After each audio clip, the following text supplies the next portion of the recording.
Hello everyone, good morning. Welcome back to my YouTube channel geography में 1000 question की इस series में अभी तक हम 400 क्वेश्चंस को कंप्लीट कर चुके हैं। अभी मैं कुछ दिनों से वीडियो अपलोड नहीं कर पा रही थी, मेरे साथ मेरी पर्सनल प्रॉब्लम्स थी जिसकी वजह से डेली वीडियो नहीं आ पा रहा था और इसके लिए मैं आप लोगों से क्षमा चाहती हूँ। लेकिन आज से मैं कंटिन्यूअसली आपके ज्योग्राफी का जो ये रिवीजन सेट है 1000 क्वेश्चन की सीरीज़ है, इसको कंप्लीट कराऊँगी। आज का हमारा जो क्वेश्चन है वो है 401। 401 से हम क्वेश्चंस को देखेंगे। क्वेश्चन है, भूमध्य रेखा किस देश से होकर के नहीं गुजरती? भूमध्य रेखा सबसे पहले पता होना चाहिए भूमध्य रेखा क्या होती है। ये है हमारी अर्थ और पृथ्वी को बीच से जो दो भागों में बांटती है। एक हमने काल्पनिक रेखा खींची है, ड्रॉ की है हमारी अर्थ पर, जो पृथ्वी को दो भागों में बांटती है। जैसे कि नाम से ही पता चल रहा है, भूमध्य मीन्स भूमि को बीच से दो भागों में बांटने वाली रेखा। तो आपको बताना है कि भूमध्य रेखा किस देश से नहीं गुजरती है। इसका सही आंसर है ऑप्शन नंबर डी, जो दक्षिण अफ्रीका देश है। दक्षिण अफ्रीका देश, याद रखना, अफ्रीका महाद्वीप नहीं, अफ्रीका महाद्वीप का एक देश है दक्षिण अफ्रीका। तो यहाँ से ये रेखा नहीं गुजरती। कहाँ कहाँ से गुजरती है? केन्या से गुजरती है, इक्वाडोर से गुजरती है और ब्राज़ील से गुजरती है। इसके लिए मैंने एक आप लोगों के लिए ट्रिक बनाई है और वो मैंने ऐड की है। आइए देख लेते हैं वो आपकी ट्रिक क्या है। जो भूमध्य रेखा है विश्व के 3 महाद्वीपों से होकर के गुजरती है। विश्व के 3 महाद्वीपों से होकर के गुजरती है और 13 देशों से होकर के गुजरती है। 3 महाद्वीप कौन कौन से हैं? 3 महाद्वीप हैं, एशिया महाद्वीप, अफ्रीका महाद्वीप और दक्षिणी अमेरिका महाद्वीप। तो ये भूमध्य रेखा पर स्थित देश, एशिया महाद्वीप के कौन कौन से देश भूमध्य रेखा पर स्थित हैं? मालदीव, इंडोनेशिया और किरिबाती। भूमध्य रेखा पर स्थित जो हमारे एशिया में देश हैं भूमध्य रेखा पर स्थित, वो कौन कौन से हैं? एक है मालदीव और एक है इंडोनेशिया और एक है किरिबाती। इसके लिए आपकी जो ट्रिक है, माई किताब, माँ से बनेगा मालदीव, ई से बनेगा इंडोनेशिया और किताब से बनेगा किरिबाती। तो एशिया में 3 देश ऐसे हैं जो कि भूमध्य रेखा पर स्थित हैं। अब हम देख लेते हैं दक्षिण अमेरिका के देश। तो दक्षिण अमेरिका के कौन से देश हैं? एक है इक्वाडोर, एक है कोलंबिया और एक है ब्राज़ील। तो दक्षिण अमेरिका के 3 देश हैं जो कि भूमध्य रेखा पर स्थित हैं। पहला है इक्वाडोर, दूसरा है कोलंबिया और तीसरा है ब्राज़ील। इसके लिए जो आपकी ट्रिक है वो है एक काला बाज। एक काला बाज, एक से बनेगा इक्वाडोर, काला से बनेगा आपका कोलंबिया, बाज से बनेगा आपका ब्राज़ील। तो दक्षिण अमेरिका वाली ट्रिक कौन सी है? एक काला बाज, एक काला बाज। तो इक्वाडोर, कोलंबिया और ब्राज़ील। बचे हुए देश कहाँ पर स्थित हैं? अफ्रीका महाद्वीप में। जो रिमेनिंग है वो हैं आपके अफ्रीका महाद्वीप में। अफ्रीका महाद्वीप में है Somalia, Kenya, Sao Tome and Principe, Congo, Democratic Republic of Congo. Congo अलग है and Democratic Republic of Congo अलग है। नेक्स्ट है आपका गैबॉन एंड जो लास्ट है वो है युगांडा। तो ये हैं जो आपके अफ्रीका महाद्वीप में स्थित हैं। अफ्रीका में है Somalia, Kenya, Sao Tome and Principe, Congo, Democratic Republic of Congo, Gabon, Uganda. इसकी आपकी ट्रिक है, सोनाली के टॉमी को बैग में युगांडा ले जाओ। ये ट्रिक आपको 3 से 4 बार पढ़नी है कि क्या है। सोनाली एक लड़की है और उसके पास उसका डॉगी है जिसका नाम क्या है? टॉमी है। सोनाली एक लड़की है और उसके पास उसका क्या है? डॉगी है जिसका नाम क्या है? टॉमी है। और उसको क्या करना है? बैग में भर के युगांडा ले जाना है। सोनाली के टॉमी को बैग में युगांडा ले जाओ। सोनाली के टॉमी को बैग में युगांडा ले जाओ। ये आपको ट्रिक याद रखनी है कि जो भूमध्य रेखा पर स्थित हैं, अफ्रीका महाद्वीप के देश जो कि भूमध्य रेखा पर स्थित हैं। एशिया के आपको 3 याद रखना है। इसकी ट्रिक है माई किताब, माँ से मालदीव, ई से इंडोनेशिया, की से किरिबाती। और दक्षिण अमेरिका के हैं एक कालाबाज, इक्वाडोर, कोलंबिया और ब्राज़ील। ये क्वेश्चंस आपको बार बार रिवाइज़ करने होंगे, बार बार इनको पढ़ना पड़ेगा, तब जाके ये आपको याद होंगे। ट्रिक के माध्यम से आपको इनको याद करना पड़ेगा। ऐसे आप याद करोगे लेकिन भूल जाओगे। तो आपको इसके लिए मैप की प्रैक्टिस करनी है। मैप में आपकी अच्छी पकड़ होनी चाहिए। मैप के माध्यम से आप इनको देख सकते हैं। और इसके लिए मैंने मैप भी ऐड किया था। ये कौन सा मैप है? ये वाला जो मैप किया था, और ये मैंने इनसाइक्लोपीडिया ब्रिटानिका .in से इसको लिया है। आप यहाँ से फ्री में, इस वेबसाइट से जाके आप फ्री में मैप डाउनलोड कर सकते हैं। और तो ये है आपकी भूमध्य रेखा। भूमध्य रेखा जो पृथ्वी को 20 से 2 भागों में बांटी। तो भूमध्य रेखा पर स्थित कौन कौन से देश हैं ये आपको बताना है। तो साउथ अमेरिका के अभी मैंने आपको बताए हैं, और अफ्रीका के भी बता दिए, और एशिया के भी बता दिए। तो ये आप लोगों को याद रखना है। आइए हम देखते हैं अगला क्वेश्चन क्या है।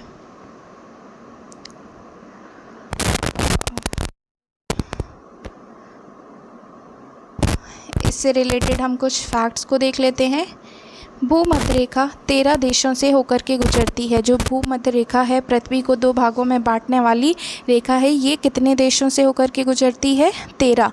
और यदि महाद्वीप पूछा जाए तो ये 3 महाद्वीप से होकर के गुजरती है। 3 महाद्वीप कौन कौन से हैं? पहला है एशिया, दूसरा है अफ्रीका, और तीसरा है दक्षिण अमेरिका। दक्षिण अमेरिका, इन देशों से होकर के भूमध्य रेखा इन महाद्वीपों से होकर के गुजरती है। 13 देश अभी हमने देख लिए हैं। कमिंग टू नेक्स्ट क्वेश्चन, रेडियोधर्मी कचरे का निपटान सामान्यतः कहाँ किया जाता है? ये रेडियोधर्मी कचरा क्या होता है? जैसे हम कभी नाभिकीय परीक्षण करते हैं, और जो हॉस्पिटल से ई वेस्ट निकलता है, तो इन सब को जब ये वेस्ट होता है, इससे कौन सा पोल्यूशन होता है? रेडियोधर्मी। तो इसका जो निपटान है, जो हम इसको डिस्पोज करते हैं, इसका सबसे अच्छा तरीका क्या होना चाहिए, वो पूछा गया है। सो इसका सही आंसर है समुद्र तल के नीचे। जो समुद्र तल है उसके नीचे हमें रेडियोधर्मी कचरे का निपटान करना चाहिए, जिससे जो हमारा वातावरण है, जहाँ पर हम रहते हैं, वो पॉल्यूट ना हो। रेडियोधर्मी कचरे गहरे भूमि स्थलों पर इनको डिस्पोज किया जाता है, और इसका सही निपटान पर्यावरण संरक्षण के लिए आवश्यक है।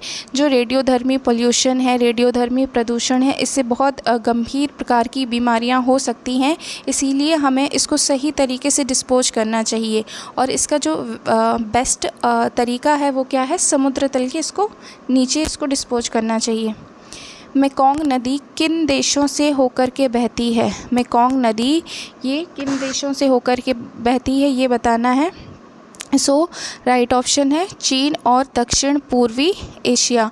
मुख्यतः ये जो मेकोंग नदी है चीन देश में प्रवाहित होती है, और इसके साथ ही जो दक्षिण पूर्वी एशिया है, मान लो ये आपका एशिया वाला भाग है, और दक्षिण पूर्वी एशिया ये हो गया आपका दक्षिण, और ये हो गया पूर्व। तो दक्षिण पूर्वी एशिया में ये बहती है। चीन के साथ साथ ये दक्षिण पूर्वी एशिया में प्रवाहित होती है। यह नदी चीन, Myanmar, Laos, Thailand, Cambodia, Vietnam से होकर के बहती है। ये जो प्रमुख रूप से चीन में, इसके साथ जो दक्षिण पूर्वी आपका एशिया है, जैसे म्यांमार, लाओस, थाईलैंड, कंबोडिया और वियतनाम से ये होकर के बहती है। इसकी लंबाई है 4350 किलोमीटर। ग्रेट बैरियर रीफ किस देश में स्थित है? जो ग्रेट बैरियर रीफ है ये किस देश में स्थित है? तो ये स्थित है आपकी ऑस्ट्रेलिया में। बहुत ये क्वेश्चन पूछा जाता है ग्रेट बैरियर रीफ को लेकर के, ये किस देश में है। इसमें तो नॉर्मली ऑस्ट्रेलिया लिखा है, लेकिन कभी कभी घुमाने के लिए पूछा जाता है कि ऑस्ट्रेलिया में भी ये कहाँ पर इसकी लोकेशन है, कौन से ऑस्ट्रेलिया के किस भाग में ये ग्रेट बैरियर रीफ स्थित है, ये आपको बताना होता है। और सबसे इम्पॉर्टेंट बात है, यह विश्व की सबसे बड़ी प्रवाल भित्ति है, और यह क्वींसलैंड के तट के पास स्थित है। ऑस्ट्रेलिया में जगह है क्वींसलैंड, वहीं पर ये स्थित है। आइए इसको मैप के माध्यम से देख लेते हैं कि ऑस्ट्रेलिया का मैप कहाँ है और ये कहाँ पर स्थित है। वेट,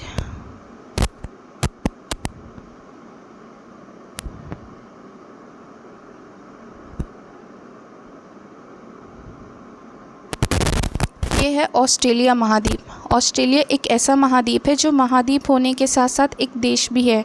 और ये जो ग्रेट बैरियर रीफ है ये ऑस्ट्रेलिया के उत्तर पूर्वी भाग में स्थित है। ये जो ऑस्ट्रेलिया का उत्तर पूर्वी भाग आप देख पा रहे हैं, ये पिंक लाइन से जो नॉर्थ ईस्ट में, तो यहाँ पर ग्रेट बैरियर रीफ स्थित है।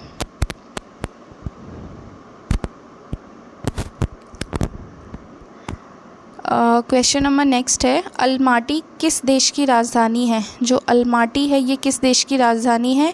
और ये पहले थी, वर्तमान में नहीं है, पूर्व राजधानी पूछा गया है। तो ये है Kazakhstan, option number A.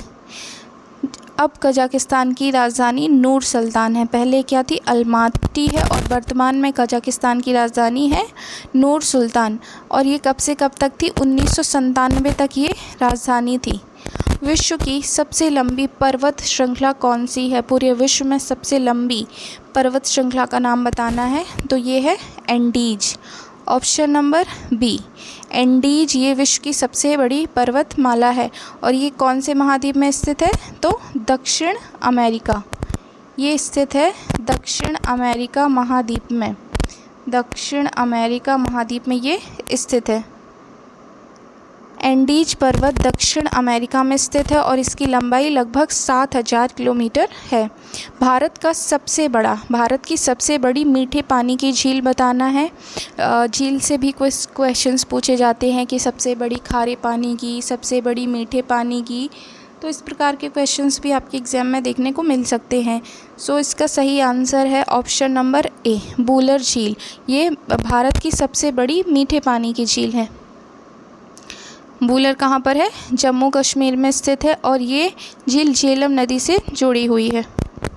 Anti cyclone का संबंध किससे होता है? एंटी साइक्लोन का संबंध, तो ये संबंध है आपका उच्च दाब क्षेत्र। जहाँ पर भी वायु का जो दाब उच्च होगा वहाँ पर क्या बनेगा? एंटी साइक्लोन, प्रति चक्रवात।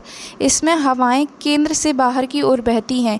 एंटी साइक्लोन में क्या होती हैं? जो हवाएं होती हैं वो केंद्र से बाहर की तरफ जाती हैं और शुष्क और साफ मौसम होता है इसमें। सागर माथा किस पर्वत शिखर का नाम है? सागर माथा किसका नाम है? तो जो माउंट एवरेस्ट है इसी को क्या बोलते हैं? सागर माथा।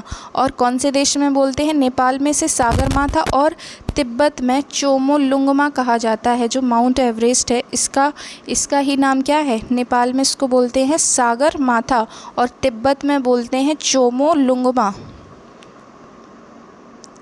किसे डेक्कन ट्रैप कहा जाता है? डेक्कन ट्रैप किसे कहते हैं? जो ज्वालामुखी पठार से एरिया बनता है उसको क्या बोलते हैं? डेक्कन ट्रैप। डेक्कन ट्रैप कहाँ है? भारत के दक्षिण में। भारत के दक्षिण में ये केंद्र में और दक्षिण में फैला हुआ है दक्कन का पठार, तो इसको बोलते हैं ज्वालामुखी पठार। डेक्कन ट्रैप बेसाल्टिक लावा से बना होता है। जब पृथ्वी पर ज्वालामुखी का उद्गार होता है, वॉल्केनो का इरप्शंस होता है, तो जो मैग्मा निकलता है उससे क्या बनता है? बेसाल्ट चट्टानें बनती हैं। और जब बेसाल्ट चट्टान टूटती है, चटकती है, तो उससे काली मिट्टी का निर्माण होता है। और यह मुख्यतः महाराष्ट्र और मध्य भारत में फैला हुआ है। डेक्कन का ट्रैप कहाँ पर फैला हुआ है? मध्य भारत में और महाराष्ट्र में। किस देश को उगते सूरज की भूमि कहा जाता है? सभी देशों को अलग अलग संज्ञाएं मिली हैं, तो कौन सा देश है जो उगते सूरज की भूमि स्थित है? ये है जापान। जापान विश्व के महाद्वीप में कहाँ स्थित है? पूर्व में। और सूर्य कहाँ से जो सूर्य का उदय होता है वो पूर्व दिशा से ही होता है, इसीलिए जापान को उगते सूरज की भूमि कहा जाता है। जापान का नाम निप्पॉन का अर्थ ही सूरज का उद्गम है। जापान है इसका नाम क्या है? निप्पॉन। और निप्पॉन का ही मतलब होता है सूरज का उद्गम। जापान एशिया के पूर्वी छोर पर स्थित है। यदि ये एशिया है तो ये यहाँ पर पूर्वी क्षेत्र में क्या है? जापान। विश्व का सबसे ऊंचा ज्वालामुखी कौन सा है? विश्व का सबसे ऊंचा ज्वालामुखी बताना है। सो ये है आपका Ojos del Salado. Ojos del Salado. यह चिली और अर्जेंटीना की सीमा पर स्थित है। चिली कौन से महाद्वीप में है? चिली और अर्जेंटीना है दक्षिण अमेरिका महाद्वीप में। चिली और अर्जेंटीना किस महाद्वीप के देश हैं? ये स्थित है दक्षिण अमेरिका में। और इसकी ऊंचाई आपको नहीं पूछी जाती है, ज़्यादातर यही पूछा जाता है ये किस देश में है। भारत में सबसे अधिक तटीय रेखा किस राज्य की है? सबसे लंबी तटीय रेखा पूछा गया है तो ये है गुजरात की। कॉमन क्वेश्चन है, बहुत पूछा जाता है। ग्रीन हाउस गैस में सबसे प्रमुख कौन सी है? ग्रीन हाउस गैस में सबसे प्रमुख है कार्बन डाइऑक्साइड। ग्रीन हाउस गैसें क्या होती हैं? कुछ गैसें ऐसी होती हैं हमारे वातावरण में जिससे हमारे वातावरण का जो तापमान है वो बढ़ रहा है। ये गैसें जो सूर्य का तापमान है इसको अपने में क्या करती हैं? अवशोषित कर लेती हैं, अपने में ट्रैप कर लेती हैं, जिसकी वजह से जो हमारे धरातल का तापमान है वो क्या हो रहा है? बढ़ रहा है। तो प्रमुख जो ग्रीन हाउस गैस है वो CO2। मीथेन और नाइट्रस ऑक्साइड भी प्रमुख ग्रीन हाउस गैसें हैं। ये रिपीटेड क्वेश्चंस होते हैं लेकिन बहुत इंपॉर्टेंट होते हैं। झरिया किस खनिज के लिए प्रसिद्ध है? जो झरिया नामक क्षेत्र है ये सबसे पहले आपको पता होना चाहिए, ये है झारखंड में। झरिया आपका स्थित है झारखंड में।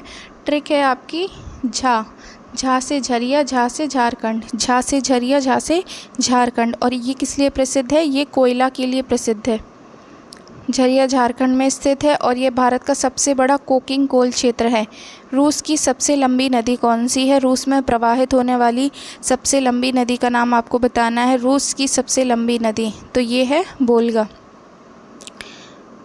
वोल्गा नदी यूरोप की सबसे लंबी नदी है और यह कैस्पियन सागर में गिरती है। लोकटक झील किस राज्य में स्थित है? तो ये भी इम्पॉर्टेंट क्वेश्चन है। लोकटक झील क्या है? इसको बोलते हैं फ्लोटिंग लेक। लोकटक झील को बोलते हैं। यह उत्तर पूर्व भारत की सबसे बड़ी मीठे पानी की झील है। भारत की सबसे बड़ी मीठी पानी की झील है ये वूलर झील।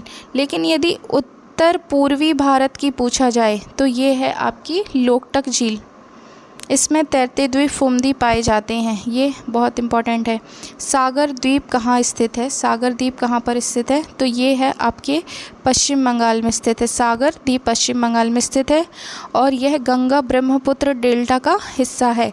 गंगा ब्रह्मपुत्र डेल्टा को किस नाम से जाना जाता है? सुंदरवन का डेल्टा। सुंदरवन का डेल्टा। यहाँ गंगा सागर मेले का आयोजन होता है।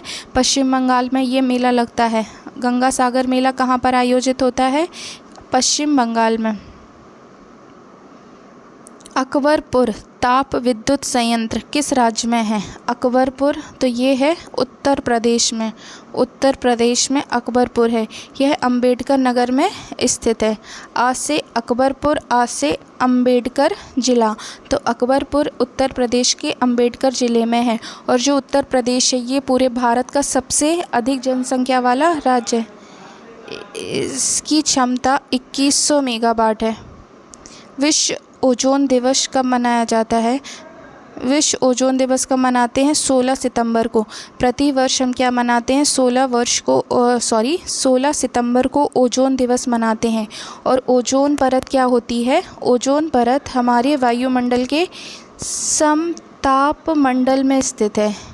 ओजोन परत वायुमंडल के समताप मंडल में पाई जाती है और ये सूर्य से आने वाली जो पराबैंगनी किरणें हैं उनसे हमारी रक्षा करती है।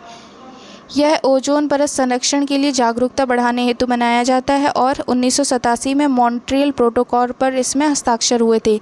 ये आपको याद रखना है। जो मॉन्ट्रियल प्रोटोकॉल है ये काय से संबंधित है? ओजोन के संरक्षण से। डोडा बेट्टा किस राज्य की सबसे ऊंची चोटी है? डोडा बेट्टा तो ये स्थित है तमिलनाडु की सबसे ऊँची चोटी है।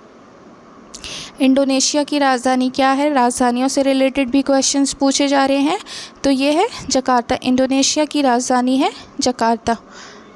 और जकार्ता जावा द्वीप पर स्थित है। जा से जकार्ता और जा से जावा द्वीप। इंडोनेशिया सरकार नई राजधानी नुसंतारा विकसित कर रही है।